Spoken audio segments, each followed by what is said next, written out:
todos. ¿Empiezo? Hola, muy buenas tardes, muy buenas noches, hasta hora mágica, ¿no? Hace un rato estaba dando un paseo y se me decía que es verdad que en este momento guardamos el calor de todo el día, pero ya empieza el frescor, ¿eh? Parece que como si estuviéramos en una tierra de nadie de temperaturas, y creo que nos vamos a mover también ahí en una tierra de nadie, de distancias, de formas breves. Vamos a hablar del cuento. Creo que va a ser una constante y si siempre los escritores, las escritoras, incluso los editores, tenemos que dar las gracias, creo que en esta ocasión dar las gracias al Festival Hispanoamericano de Escritores es muy, muy obligado. O sea, pocas veces he visto tanta tenacidad, tanto esfuerzo y tanta profesionalidad en organizar un encuentro cuando todo estaba adverso. O sea, si a un editor del cuento, cuando creó hace 25 años, le dicen en la editorial el cuento no vende, y 25 años después vivo del cuento, literalmente, quiero decir que el Festival Hispanoamericano de Escritores va a tener una vida larguísima, que va a poder celebrar más allá de 25 años, y de verdad que muchísimas gracias por todos. Y hoy vamos a hablar de cuento, del género cuento, del cuento relato. Un primer aviso, no es cuento para niños, no es cuento infantil, tampoco es cuento para adultos, no empecéis a sonreír cuando se oye la palabra cuento de adulto y ya todo el mundo, ¡ay, este editor picarón! No, tampoco es eso. Hoy vamos a hablar del cuento mexicano, vamos a intentar pasear por la cocina de hoy, una representación magnífica de creadores del cuento, de cuentistas. Vamos a ver cómo ven un poco la situación. Hoy tenemos a Ana García Bergua, a Elmer Mendoza, a Enrique Serna, a Socorro Venegas y a Hernán Lara Zavala, que en sí forman un escaparate, un momento de escritura absolutamente delicioso, ¿no? Porque además el cuento en nuestro idioma posee una tradición rica y variada. Hemos tenido escritores, escritoras a lo largo del siglo XX que han cultivado el género del cuento y lo han defendido y lo han representado allí donde han ido, defendiéndolo frente a otras posibilidades de escritura. Esta realidad, esta tradición choca, y esta es una impresión que podrán también comentar, con un crecimiento de lectura y de creatividad del cuento, al menos las últimas décadas.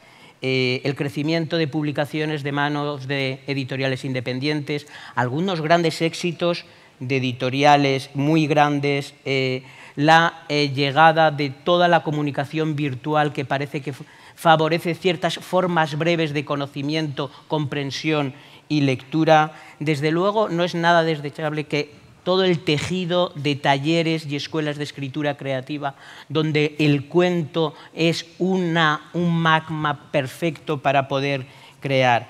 Todo eso ha ido generando un momento en este siglo XXI absolutamente apasionante en cuanto al cuento. Nos encontramos con un canon de grandes nombres, un canon que en estos momentos está cuestionando y abriendo sus límites. Hay que ir haciendo ese trabajo. Unas generaciones que después del gran llamado boom han encontrado fracturas, puntos de inflexión en sus narrativas y en particular en el cuento. Y quiero también subrayar muchísimo la renovación del cuento, especialmente estas dos últimas décadas, esta década de manos de las escritoras. Y en dos sentidos, en las escritoras más jóvenes que están ahora trabajando con el cuento y el gran diálogo que han abierto con sus madres y abuelas escritoras. Se ha creado un cauce del cuento donde estamos recuperando nombres, donde estamos recuperando nuevos campos y nuevas visiones de escritura que desde luego están enriqueciendo todo ese canon que se estaba cuestionando, y creo que el cuento es un gran testimonio de todo ello. Como os he dicho, vamos a darles la palabra a nuestros cuentistas de hoy, y yo quería empezar un poco para que fijarais un poco el cuento y el libro de cuentos. Es decir, me interesa muchísimo que para quien nos está escuchando nos contéis un poco cómo abordáis la escritura de un cuento, porque hay una diversidad muy amplia de cómo un cuento puede llegarse a escribir, qué lo causa. El cuento se puede escribir en muy poco tiempo, pero puede llevar años en su corrección, y quien escribe lo que realmente hace es corregir un texto. Y una vez que esos cuentos se van alumbrando, ¿cómo se hace el proceso de construcción del libro de cuentos? Es decir, que nos habléis un poco de la cocina para luego poder tocar otros espacios, y que el público vaya viendo un poco qué tipo de cuentistas sois y cuáles son vuestros trabajos. Si os parece bien, empiezo de izquierda a derecha. Así que, Elmer, si te parece bien, empezamos un poco con ese vaivén, esas dos orillas del cuento, el libro de cuentos en tus manos. Sí, bueno, muchas gracias y muchas gracias a ustedes que están acá y verdaderamente yo también felicito a los organizadores del festival porque creo que se han fajado y bueno, merece que lo reconozcan todos y pues este pueblo tan bonito que apenas estoy conociendo. Pues mira, yo empecé escribiendo cuentos hace como unos 85 años y después lo dejé porque yo quería ser novelista y ahora escribo cuentos exclusivamente por encargo. Es decir, cuando algunos de mis amigos dicen, dale que un cuento, que no estén fastidiando con eso. Pero siempre terminan de convencerme de que, por cierto, ahora tengo que escribir uno. Ya estoy sufriendo. Bueno, y lo que pasa es que esos cuentos que escribo de esa manera, pues se acumulan y hay un momento que puede ser que a mi agente o a mí mismo o a Leonor, oye, ¿por qué no armamos los juntamos y a ver qué pasa? Y mis cuentos generalmente son, trabajo territorios diferentes a los de mis novelas. Es decir, hago otros juegos, soy más alumno de Cortázar o de Borges, ¿sí? Juego mucho con esta parte de lo que es de la creatividad. Mis novelas pues es otro territorio que trabajo y entonces en ese sentido es que me siento mejor haciendo cuentos. Cuentos que a mí mismo me parecen muy raros y de extraterrestres y de cosas así. No me los puedo explicar fácil, no puedo explicar mis cuentos. Y entonces, pero yo parto siempre de eso. Parto de eso porque yo soy un escritor muy lento. Entonces, si tengo que escribir un cuento, pues nunca lo hago rápido. Siempre es muy, muy lento y no hablo de corregir, hablo de ir armando la historia, ¿no? Y realmente siempre parto de una idea que le leí a Cortázar, que era que había que trabajar igual desde un principio llamativo o de seductor, cuidar muchísimo la atención a lo largo del texto y sorprender al final. Entonces yo me quedé en ese esquema y aunque sea cualquier temática que trabaje, pues casi siempre estoy dentro de ese canon de Cortázar que pues a mí me gusta y me es cómodo y pues me da la posibilidad de inventar lo que me da la gana, ¿no? Cuando tengo que escribir un cuento para alguien. Bueno, inventar lo que le da la gana, jugar, principio seductor, creatividad, no sé... Me parece que te lo pasas muy bien en el cuento, o sea que es estupendo. Socorro, adelante. Pues gracias, Juan. Y sí que hay que agradecer muchísimo que la organización del festival haya decidido ir contra viento y marea, literalmente, para reunirnos acá. A mí me gusta mucho esta idea que tú compartes frecuentemente cuando hablas como editor de cuentos, no de cuentos, no publicas cuentos, sino libros de cuentos, ¿no? Porque eso para un autor significa el trabajo y la capacidad de saber cómo va a tramar el libro, ¿no? Podemos tener un cuento muy bueno que nos guste mucho y que sabemos que dentro de un conjunto, cuando uno quiere tener ya el libro cerrado, ese cuento maravilloso puede no pertenecer a ese conjunto, a ese hilo, ¿no? Yo también trabajo un poco como Elmer, voy despacio, y despacio significa a veces pues años, ¿no?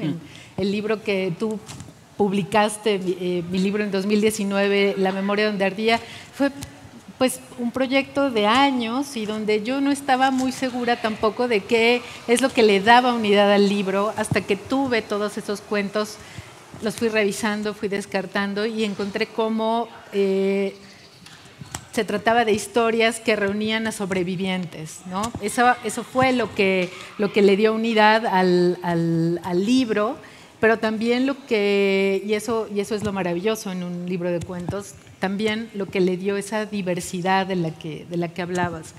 Y anoche nos contaba Daniel Morszynski que habló con David Grossman sobre el testimonio que escribe sobre su hijo que muere en la guerra, y Morszynski le preguntó sobre su lenguaje poético al hablar de esa historia terrible, tan personal. Y lo ligo con algo que hace un momento María Baranda decía, ¿no? Como los narradores sí podemos decir que en nuestros textos hay poesía, que puede caber allí, ¿no? Esa otra poesía que a veces es la prosa y que creo que en el cuento se da de una manera muy natural a veces. Y Grossman le contestó a Daniel que él pensaba que la poesía era quizá lo más cercano al silencio. Y me gusta mucho esa noción porque es algo que me interesa en el cuento, ¿no? La posibilidad de, a través de la elipsis, concentrar, ¿no? lo que queremos narrar, lo que quiero contar. Me interesa mucho lo que se queda afuera y aquello con lo que me quedo, ¿no? Con lo que trabajo. Esa es mi materia, se parece mucho a ese silencio del que hablaba Grossman. Sí, esa coherencia interna del libro es fundamental en ti, Socorro, lo sé, con esa diversidad. Yo siempre digo que Socorro es poeta y sé que aquí hay grandísimos poetas, pero siempre me gusta decirlo, esa otra poesía que puede haber en el cuento. Enrique, querido. Bueno, mira, yo creo que la imaginación no se puede ordeñar, ¿no? Y creo que por eso las mejores ideas de cuentos brotan de manera espontánea cuando un escritor no las está buscando, ¿no? Esa por lo menos ha sido mi experiencia. Por ejemplo, en un cuento, La vanagloria, que está en La ternura caníbal, es un cuento que yo soñé. Y me desperté porque era una pesadilla y lo escribí. Y más adelante ya lo pude desarrollar, ¿no? Y otro cuento, Hombre con Minotauro en el pecho, que está en mi libro Amor de segunda mano, se me ocurrió en un restaurante yucateco, en una conversación con la madre de mi hija. Nos habíamos tomado un par de tequilas, estaba yo muy contento, y entonces le dije, bueno, ¿qué pasaría si un niño le pide el autógrafo a Picasso y Picasso, en lugar de darle el autógrafo, le hace un tatuaje en el pecho, ¿no? Y de ahí salió esa historia que le fui contando pues, casi completa en la comida, ¿no?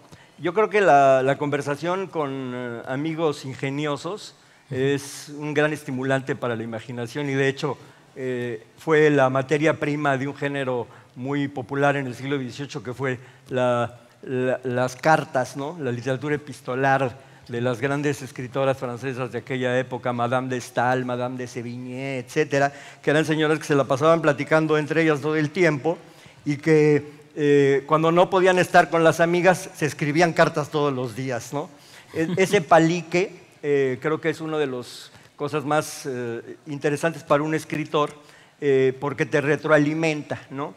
Y bueno, mis libros más leídos no son mis libros de cuentos, son mis novelas históricas, particularmente dos, El seductor de la patria y El vendedor de silencio, y he tenido la experiencia de que el rigor que se necesita para escribir esas novelas, donde hay que tener una apego a la época que estoy tratando de reconstruir y no cometer anacronismos de la manera más rigurosa posible, pues eso es a cierto punto constriñe eso a cierto punto la imaginación. Y lo que me ha pasado es que mientras estoy en el transcurso de esas novelas, se me van ocurriendo historias porque la imaginación tiende a buscar territorios más placenteros, quizá, ¿no? Y quiere escapar de ese terrible deber que me he echado encima, ¿no? Y entonces, pues uno le es infiel a veces a la novela que está escribiendo, y yo no las interrumpo, pero sí anoto esas ideas, y más adelante, cuando he terminado esos libros, las he escrito. Ahora, creo que si yo no me hubiera impuesto quizá la disciplina de escribir esas novelas históricas, no hubiera deseado engañarlas, porque finalmente no hay adulterio sin matrimonio, ¿no? Primero hay que casarse y luego uno tiene el deseo de transgredir el matrimonio, ¿no? Inventándose esas historias. Esa ha sido más o menos mi experiencia como cuentista. Sí, la verdad es que no hay territorios más placenteros que los que vienen desde la imaginación y el cuento también es así. Ana, querida. Pues, bueno, de nuevo muchas gracias por estar aquí y por el festival. Y pues me pasa un poco con Enrique, pero yo soy bien infiel. Yo a mitad de la novela, por ahí me echo un cuento, como una aventurilla.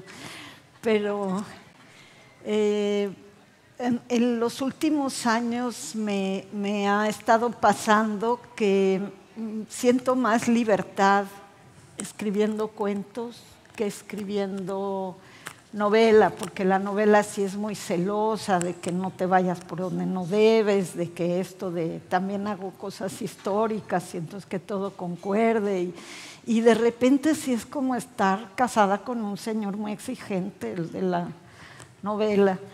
Y en el cuento he podido como experimentar, probar cosas que se me van ocurriendo, me ha dado más libertad y he hallado un poco, bueno, yo sí me pongo como tema, ¿no? ¿Será que de chica era muy matadita en la escuela y era de las que insoportables? Yo hacía la tarea y que hay que escribir de la vaca, pues va la vaca.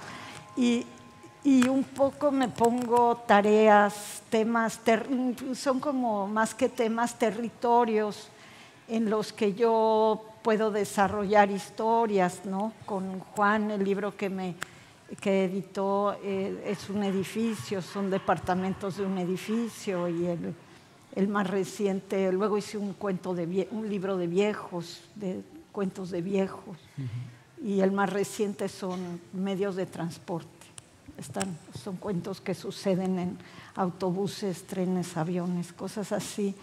Y me gusta como ponerme el pequeño reto de a ver qué logra resolver y resolverlo.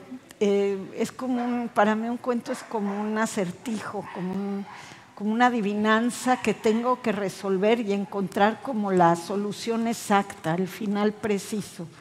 Y muchas veces creo que está más cerca de la poesía, no porque tenga, digamos, la condensación, no sé cómo decirlo, toda esa cantidad de sentido y de significado condensado que tiene un poema, pero sí el hecho de resolver en una página, en pocas páginas, una historia que sea realmente la única versión posible de esa historia desde ese punto de vista, es como una tarea que se parece al poema, ¿no? Entonces yo me siento más cerca de la poesía cuando escribo cuentos que de la novela. Bueno, ya veis, imaginación, infidelidad, poesía, es verdad que son sustantivos que van muy, muy apegados al cuento. Hernán. Muchas gracias, Juan. Bueno, yo debo hacer una confesión directa. Yo me inicié como cuentista, pero ahora que tú comentabas que el libro de cuentos debe de ser una unidad, yo me clasifico a mí mismo un cuentista vía novela.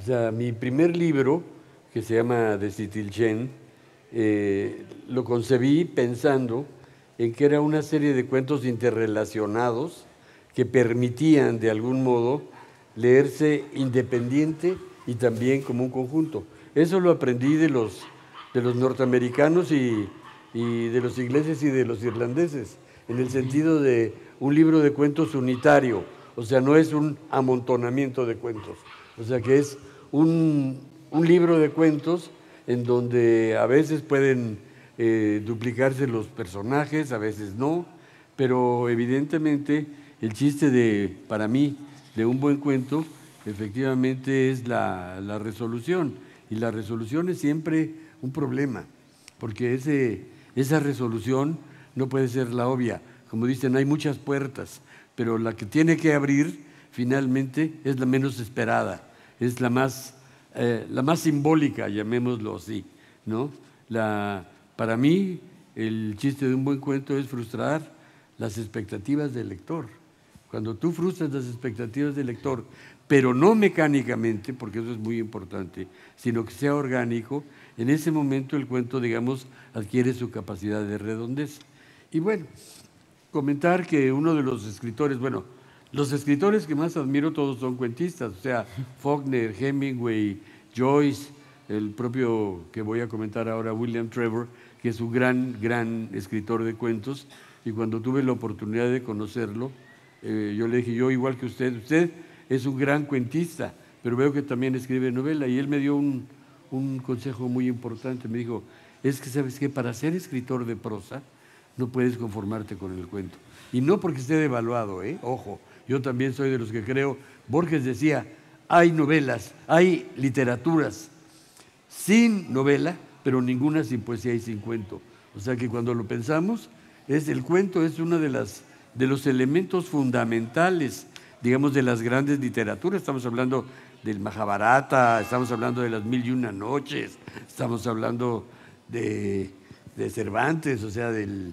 las novelas ejemplares, porque todavía estaban un poco a caballo entre lo que ellos decían novela o novelieri, y, en fin. Pero a lo que me refiero es que es cierto que, aunque mi primer libro, como les digo, yo le llamaría un libro de cuentos vía novela, pero cuando me dice Trevor, no te puedes conformar con el cuento, tienes que arriesgar a la novela. Y como han dicho aquí mis colegas, bueno, son dos disciplinas prácticamente, no necesariamente opuestas, pero digamos con diferente génesis.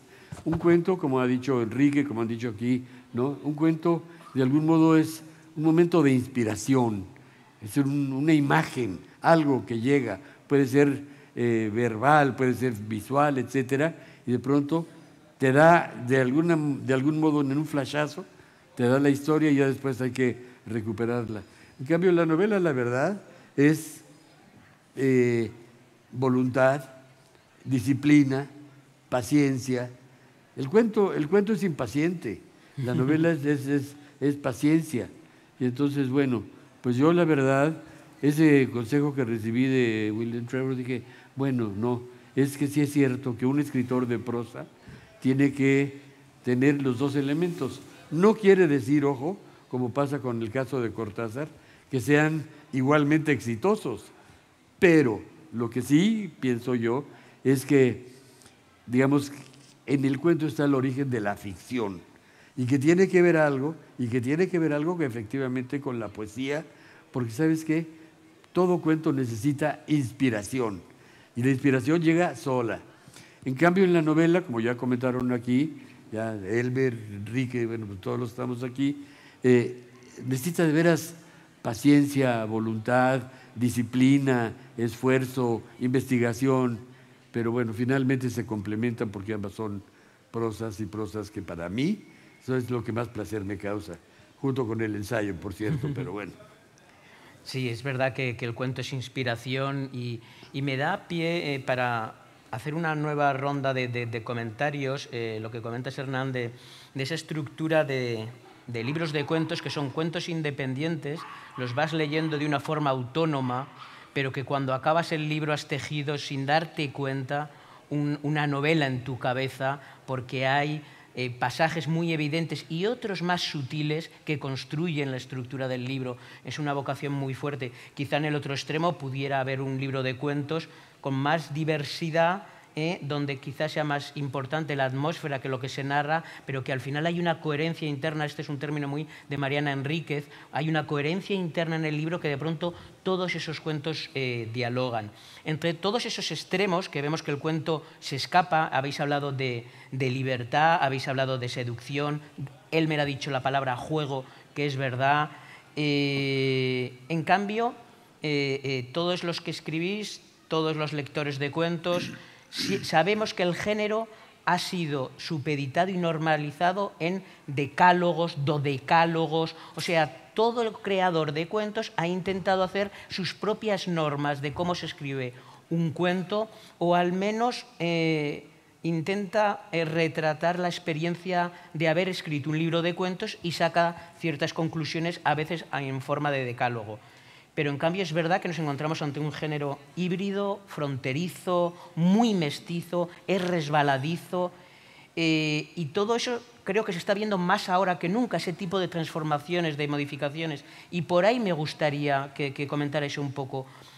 Aquí se ha hablado de mucha tradición del cuento, pero me gustaría que nos hablarais un poco como lectores de cuentos y escritores, esas modificaciones, esas transformaciones del cuento de hoy en día, ¿cómo las veis? ¿Os identificáis? Por ejemplo, Elmer se sitúa claramente en un paradigma Cortázar.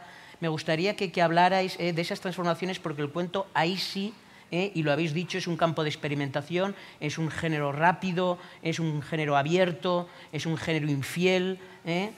Elmer, adelante, ¿cómo ves todas estas modificaciones y transformaciones del cuento, y si las lees y participas de ellas? Ajá. Bueno, lo primero es que a mí no me gustan los libros de cuentos que tengan unidad. Incluso los primeros libros de cuentos que yo escribí fueron rechazados porque no tenían unidad. Y entonces yo decía, bueno, ¿por qué tiene que tener unidad? O si tienen unidad, ¿por qué yo tengo que escribir cuentos con unidad? Con mis novelas pasó algo parecido, nomás que encontré a Aurelio Major, que no existe aquí, que ese fue el que encontró los valores que tenía mi prosa, y bueno, ya la historia es otra. Y entonces, cuando yo leo como lector de cuentos, yo siempre espero que me sorprendan. Siempre espero que me sorprendan, y me gustan los cuentos urbanos. Y un cuentista que leo más o menos con frecuencia es a Rubén Fonseca, porque me gusta por eso, porque de un detalle inesperado, a ver, ahora mismo me estoy acordando de un peluquero que lo llaman para afeitar un muerto, y su ayudante, que tiene 16 años, va con él. Y el que cuenta el cuento es el ayudante de 16 años. Entonces, todo lo que pasa durante todo ese proceso lo cuenta el ayudante. Y digo yo, no, aquí esto es ¿qué? Es lo que está aquí.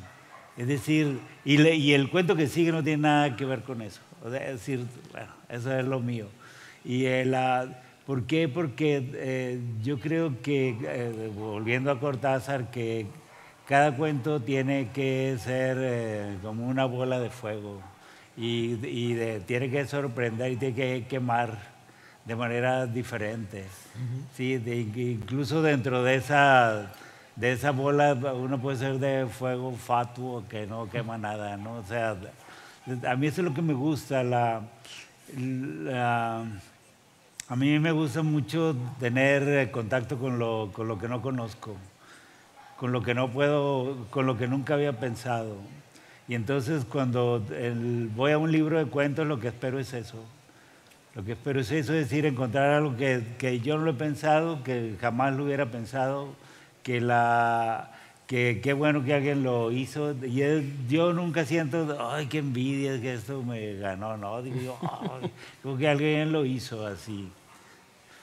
Hay un libro ahí que se llama Músicas Negras, y entonces yo fui invitado a participar en ese libro, y entonces yo tenía una historia aquí los rockeros deben saber quién es Sid Vicious. Sí, y Sid Vicious, yo escribí una vez una historia de Sid Vicious donde después de que era un pésimo músico, tocaba el bajo, después de un concierto, al día siguiente sus fans fueron a buscarlo al hotel a la hora que iba a desayunar y encontraron que estaba tomando cereal con leche deslactosada, ¿no? así de bien suave. ¿Qué? Sid Vicious, no lo podemos creer, tomando cereal con leche deslactosada. ¿Qué es esto? No, es que es lo que yo desayuno. ¿Qué? No puede ser. Sid Vicious, estamos perdidos. ¿A quién vamos a seguir ahora? ¿No? ¿Qué quieren? Y entonces tomó uno de los cuchillos y se empezó a cortar los venos. ¡Órale! Ahí están al cereal. Yo escribí ese cuento y digo, no, pues no lo voy a mandar acá. Mejor me escribí un cuento sobre un día que en un puerto que está cerca de mi ciudad, que se llama Mazatlán, en México, iba a tocar los Creedence Clearwater Revival y secuestraron al cantante, a John Fogerty. Y entonces mi detective, que es el zurdo Mendieta, lo llevan de Culiacán para que lo rescate, ¿no? Adelante, Socorro. Estaba pensando en algo que me gusta mucho de un gran cuentista español que tú has publicado también, Eloy Tizón, que tiene cuentos por los que tú vas avanzando y conforme avanzas te vas preguntando una y otra vez qué me está contando. Sí. Y me gusta mucho poder hacerme esa pregunta en un cuento, ¿no? Y me gusta mucho que deje de ser importante responderlo.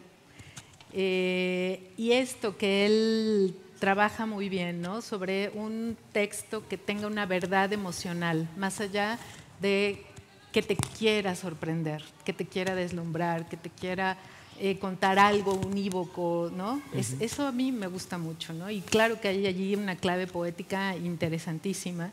Y luego, para volver a algo con lo que empezaste, ¿no? Este canon del cuento latinoamericano que es importante revisar.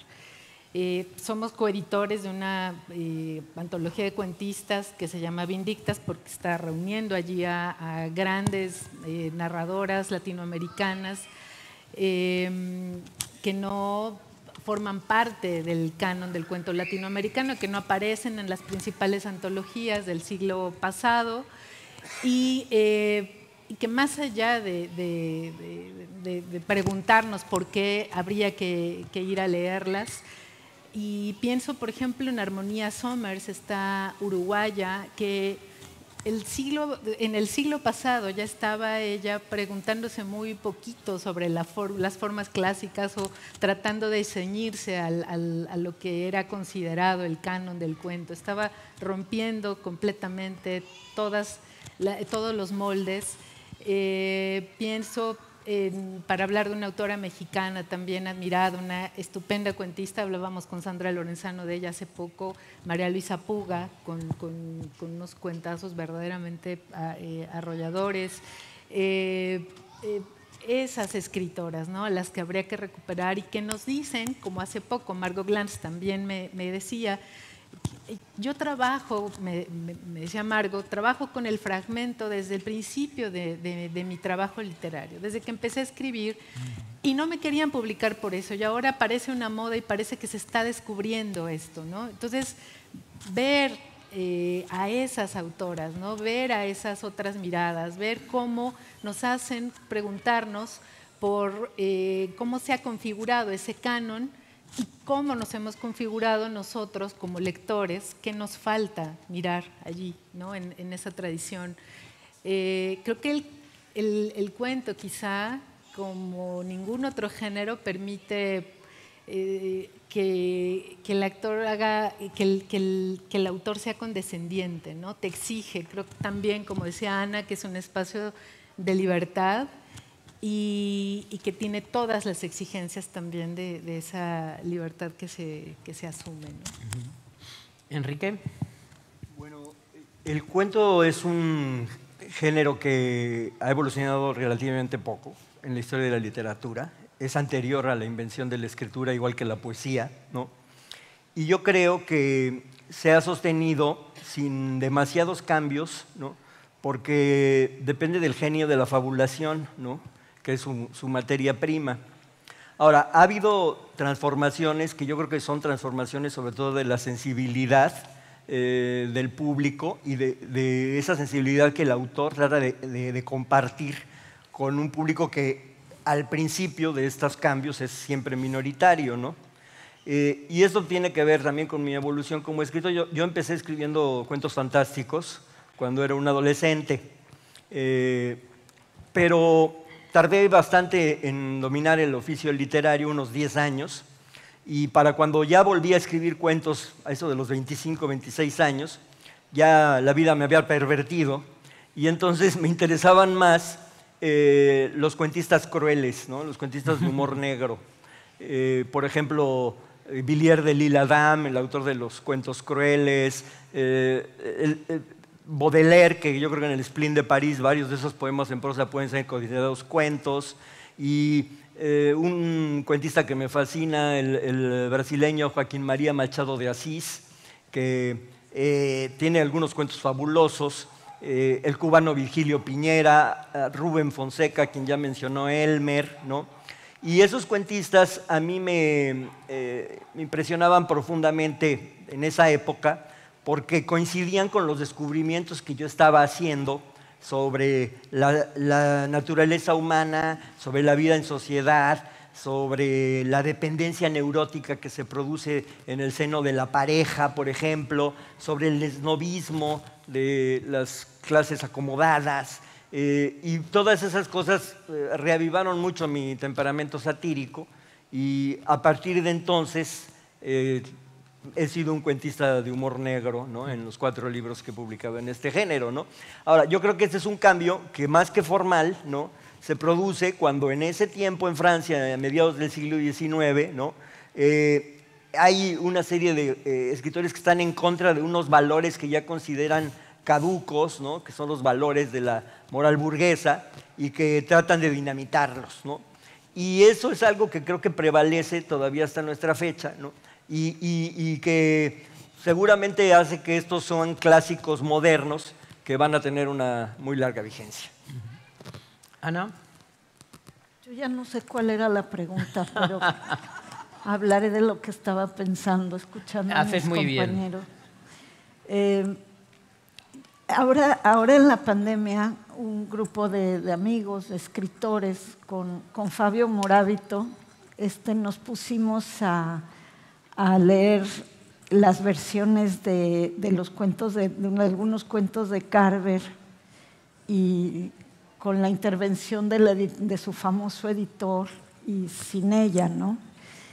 Y fue una cosa que me creó una gran fascinación. Digo, a mí me encanta Carver, y justamente esto que tiene mucho que ver con el editor, esto de los finales truncados, de las cosas que no quedan dichas de manera explícita, sino que se sugieren, y es mucho peor, ¿no? Es mucho más fuerte.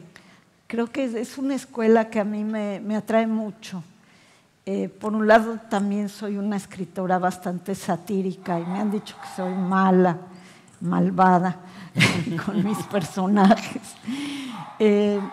Pero también me interesa mucho cómo está. No le llamaría economía del lenguaje, es algo más, ¿no? Es como preguntarse qué es necesario y qué no. Hay un cuento de Raymond Carver que se llama Dile a las mujeres que estamos bien, ¿no? No me acuerdo bien el título, que son 2 amigos, uno que admira mucho al otro, y en un momento de la vida el admirado se casa, y entonces el admirador dice, bueno, pues se consigue una mujer también. Y hay una parte, hacen muchas actividades como juntándose las parejas, y hay un momento en el que salen los 2 hombres, que es eso de las mujeres, que ahorita regresamos, y encuentran a 2 chicas en el camino, y bueno, las acaban matando. pero la versión original de Carver traía con mucho detalle cómo las asesinaban y lo que les hacían. Y el trabajo con el editor, porque no es que el editor le mochara a Carver, trabajaban juntos sus textos, quita mucho de todo este detalle y deja una versión que es igualmente fuerte, porque el amigo, el que admira al otro, al final dice algo así como: mató a la que me tocaba a mí matar, ¿no?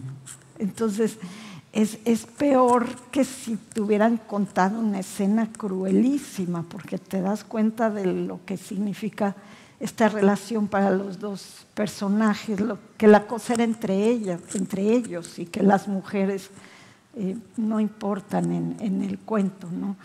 Y no sé, creo que es algo que me ha ido interesando cada vez más.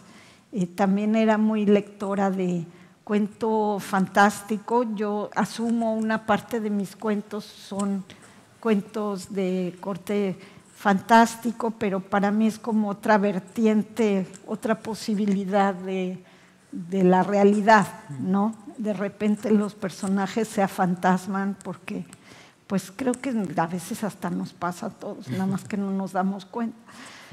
Pero bueno, como que iba por ese lado, y últimamente me he obsesionado con estos procedimientos expresivos de decir mucho en poco o de sugerir mucho más que dar largas explicaciones, ¿no? Hernán, querido. Sí, gracias. Bueno, yo estoy de acuerdo con lo que dice Enrique. Yo creo que el cuento, a pesar de ser uno de los pilares, digamos, de la literatura, ha cambiado relativamente poco en términos generales, porque hay un elemento típico que tiene que ser el misterio, la ambigüedad, la paradoja, el giro.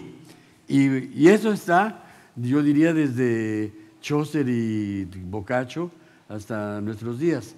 Para mí, el gran momento de la revolución cuentística la dio Chekhov, que es, para mí, el que inventó, no inventó porque es una palabra muy fea, no, pero vamos a decir el que concibió la oportunidad de que el lector complementara lo que ocurre en el cuento. O sea, en lugar de un final definitivo, digamos, de tipo Maupassant, es decir, el lector tiene que finalmente interpretar qué es lo que sucede, y eso para mí es el gran dilema del cuento.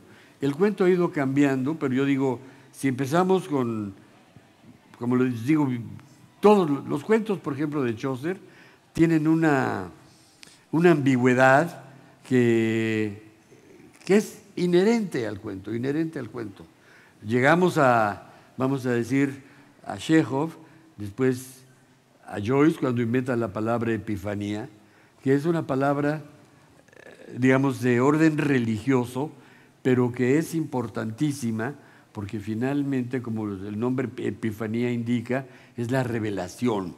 La revelación, digamos, en el caso epifánico, es de los Reyes Magos cuando descubren, digamos, la divinidad de Cristo en un portal en Belén. Pero esa palabra epifanía se ha convertido en este momento en un canon, o sea, es epifánico. Pero el chiste de la epifanía no es el resultado, es la sugerencia, es la posibilidad de otra oportunidad. Entonces yo digo, culminaría diciendo que yo creo que el cuento tiene el gran mérito, sobre todo, de reflejar la soledad del ser humano. Eso es lo que yo pienso, la soledad, más que la alegría. También reconozco que hay epifanías gozosas, no vayan a creer que todo tiene que ser, pero aún dentro del, vamos a decir, dentro del ámbito optimista, llamémosle, porque la felicidad, la epifanía puede traer felicidad, puede traer infelicidad. O sea, no... Y además, otra de las cosas más interesantes en la parte epifánica es que muchas veces ocurre en el lector, ocurre en los personajes o ocurre en la imaginación. Y eso es lo que le da la amplitud, para mí, enorme al cuento. Para mí, termino con esto, yo creo que, como dije, estoy de acuerdo con Enrique, el cuento ha cambiado relativamente poco, pero en lo que estoy convencido es que, fuera de los nombres, cada gran cuentista inventa su propio tipo de cuento. Bueno, ya veis que las opiniones son variadas, ya veis que esta antología de cuentistas, casi nos hemos comido la hora, o sea que os toca el turno de palabra, no sé si alguien querrá hacer alguna pregunta. Yo tenía más preguntas, pero podríamos estar hasta las 3 de la mañana, que sería una hora también muy mágica, pero a lo mejor estaríamos un poco más cansados. ¿Alguna pregunta? ¿Alguien quiere hacer una pregunta? Que no veo bien. Qué bien, qué claro lo habéis explicado todo. Nos quedan muy pocos minutos. Esta mesa se llamaba El Cuento Mexicano. Hemos hablado más de cómo escritores y escritoras mexicanos veis el cuento brevemente, dado que sois maestros de la epifanía, del silencio, de la elipsis, de la sugerencia. ¿Cómo veis el cuento presente en México? O sea, desde ese gran canon de la narrativa breve que tiene México y que ahora se está abriendo, hasta todo el discurso, para mí poderosísimo, que hay en manos ahora de escritoras muy jóvenes que, como he dicho antes, crean un cauce. Os pongo un caso. Nosotros en la editorial hemos publicado los cuentos de Amparo Dávila, abrazada por Mariana Enríquez, igual que hemos publicado los cuentos de Armonía Somers, abrazadas por Samantha Schweblin. Es decir, sí que hay otras formas de contar. Y no estoy de acuerdo con Hernán ni con Enrique en el que el cuento no cambia. Creo que el cuento es el género más ágil que hay y que está en constante cambio y crecimiento. ¿Cómo veis el cuento mexicano actual? O sea, brevemente, porque nos quedan 5 minutos escasos. Bueno, nosotros lo voy a seccionar por partes. Yo soy norteño en México y nosotros estamos ahora, los cuentistas están trabajando lo que serían los cuentos de frontera, es decir, todos los problemas de los migrantes para cruzar. Y también hay una nueva generación que está trabajando en los cuentos policíacos. Entonces estamos trabajando fuerte en eso y pues, a ver qué resulta, y esperamos hacerlo bien para ser parte pues, de los cuentos mexicanos que todos quieren conocer. Pues, yo quisiera decir, y esto es más desde mi lado como editora, que me sorprenden y me gustan muchísimo cuentistas que están trabajando esto que se ha llamado literatura de imaginación, como si hubiera una que no es de imaginación, como Gabriela Damián, como Andrea Chapela, que vienen también de una influencia del trabajo de Alberto Chimal, estos escritores que están trabajando desde esa otra trinchera contra el prejuicio hacia la literatura fantástica, la ciencia ficción, ¿no? Estos géneros que parecen también, aparecen en las periferias, y creo que allí hay cosas que van a ser muy interesantes, que ya están ahora publicándose y que hay que mirar hacia allá, ¿no? Enrique, querido. Bueno, yo creo que una de las novedades a cierto punto del cuento mexicano contemporáneo es que se está volviendo más cosmopolita, ¿no? Que el iniciador probablemente de todo esto fue Juan José Arriola, ¿no? Porque Juan José Arriola escribía ficciones que ocurrían en mundos imaginarios o las situaba en cualquier parte del planeta, etcétera. Un escritor con una imaginación muy poderosa. Está publicado aquí en España, el confabulario definitivo está publicado por Cátedra, para quienes lo conozcan, les recomiendo mucho que lo lean. Ahora, creo que ha tenido esos retoños, muchos retoños en la actualidad. Por ejemplo, en la obra de Fabio Moravito, que es un escritor que nació en Alejandría, llegó a México en la adolescencia. Y Fabio, pues también tiene cuentos que ocurren. Acabo de leer un libro suyo estupendo que es La sombra del mamut, ¿no? Algunos cuentos ocurren en Chile, otros cuentos ocurren en Austria, etcétera, en muy diversos escenarios, ¿no? La propia Ana también tiene cuentos así. Yo he escrito pocos, pero sí uno que otro, ¿no? Y creo que lo que pasa es que ya y eso va a suceder cada vez más, porque finalmente vivimos en un mundo muy global, los jóvenes están por medio de Internet enterándose de todo lo que pasa en el mundo. Se pueden escribir cuentos a partir de lo que uno averigua en sus investigaciones por Internet. Yo escribí un cuento que ocurre en la selva del Amazonas, donde nunca he estado, ni estaré, ¿verdad? Pero creo que como no pretendo ser un profundo conocedor del mundo del Amazonas, me bastaba con los datos que yo pude recabar ahí, ¿no? Y pues creo que esto es algo que va a marcar la tónica probablemente de la narrativa mexicana en el futuro. Ana. Sí, estoy de acuerdo. Yo, pues como doy talleres, a veces me toca ver que están escribiendo los jóvenes más jóvenes y sí veo que está regresando toda esta parte más, pues ahora sí que más, un poco más barroca, un poco más cosmopolita, más fantástica. Creo que hubo como un cansancio de toda esta literatura muy realista, muy violenta, que pues la realidad, ahí sí, la violencia ahí sigue, ¿no? Pero el cuento pues se renueva de otras maneras. Y sí veo que ahora los jóvenes de la generación de los 80 están con otros temas. Pues creo que es un momento interesante. Yo tengo la sensación de que no solo en el cuento mexicano, sino en el cuento latinoamericano, siempre la ficción breve ha sido más potente que la ficción, digamos, de largo aliento. De ninguna manera estoy diciendo que no haya grandes novelistas como Alejo Carpentier, como Augusto Roa Bastos, como Carlos Fuentes. Hay infinidad, pero por alguna razón tengo la impresión, valga el ripio, de que como en el fútbol los latinoamericanos, digamos, somos más, vamos a decir, ágiles en corto tiempo y a la hora que hay que perdurar, a la hora que hay que avanzar. Entonces yo la verdad pienso que nuestra mejor literatura, en términos generales, no solo de México, está basada en la ficción corta. Esa es mi impresión.